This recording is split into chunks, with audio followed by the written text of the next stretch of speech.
آپ صلی اللہ علیہ وسلم کا فرمان ہے، کوئی بندہ مومن نہیں ہو سکتا جب تک کہ وہ اپنی مال و اولاد، اپنے ماں باپ، اپنی ہر چیز سے بڑھ کر مجھ سے محبت نہ کرتا ہو۔ آج کی اس ویڈیو میں ایک بچے کی آپ صلی اللہ علیہ وسلم سے محبت کا واقعہ جانیں گے۔ تو واقعہ کچھ اس طرح ہے کہ ایک مولانا جو کہ حج کرنے کے لیے عرب گئے ہوئے تھے، مولانا فرماتے ہیں میں اس وقت حج کے بعد مدینہ منورہ گیا ہوا تھا۔ مولانا فرماتے ہیں ہم لوگوں نے کھانا کھایا اور کھانا کھانے کے بعد ہم نے وہ دسترخوان کو ایک ڈھیر پر جھاڑ دیا تاکہ بچے ہوئے ٹکڑے اور ہڈیاں جانور کھا جائیں۔ تھوڑی دیر کے بعد جب میں اپنے کمرے سے باہر نکلا تو میں نے دیکھا کہ ایک خوبصورت تقریباً 9 سال کا بچہ ان ٹکڑوں کو چن چن کر کھا رہا تھا۔ مجھے یہ دیکھ کر بہت حیرانی اور افسوس ہوا۔ میں اس بچے کو اس جگہ پر لایا جہاں ہم ٹھہرے ہوئے تھے اور اسے پیٹ بھر کے کھانا کھلایا، کیونکہ میں ایک ایسی ہستی کے شہر میں رہ رہا تھا جو غریبوں کا والی اور غلاموں کا مولا تھا، یعنی حضور صلی اللہ علیہ وسلم۔ مولانا کے اس اخلاق کو دیکھ کر بچہ بہت خوش ہوا اور چلتے وقت مولانا نے اس بچے سے پوچھا کہ تمہارے والد کا نام کیا ہے؟ اس بچے نے کہا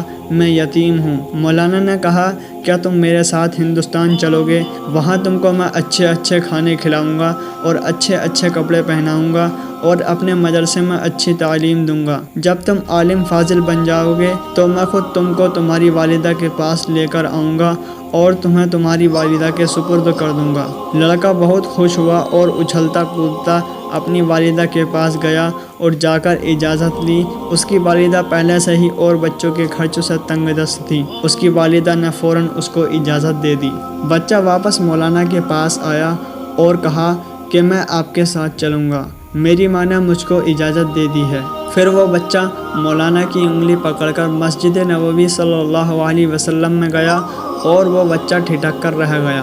سرکار دو عالم صلی اللہ علیہ وسلم کے روضے کو دیکھا اور دروازے کو دیکھا اور کہنے لگا بابا یہ دروازہ اور روضہ وہاں ملے گا؟ میں نے اس سے کہا بیٹا اگر یہ مجھے وہاں مل جاتا تو میں یہاں کیوں آتا؟ لڑکے کے چہرے کا رنگ بدل گیا اور میری انگلی چھوڑ دی اور کہنے لگا بابا تم جاؤ، اگر یہ نہیں ملے گا تو میں ہرگز وہاں نہیں جاؤں گا، بھوکا رہوں گا، پیاسا رہوں گا، اس دروازے کو دیکھ کر اپنی بھوک اور پیاس بجھاتا رہوں گا جس طرح آج تک بجھاتا رہا ہوں۔ یہ کہہ کر بچہ رونے لگا اور اس بچے کے عشق و محبت کو دیکھ کر مولانا بھی رونے لگے۔ واقعی اس بچے کی کیا تربیت کی گئی ہے، کیونکہ اس کے دل میں دنیا کی سب سے بڑی محبت تھی۔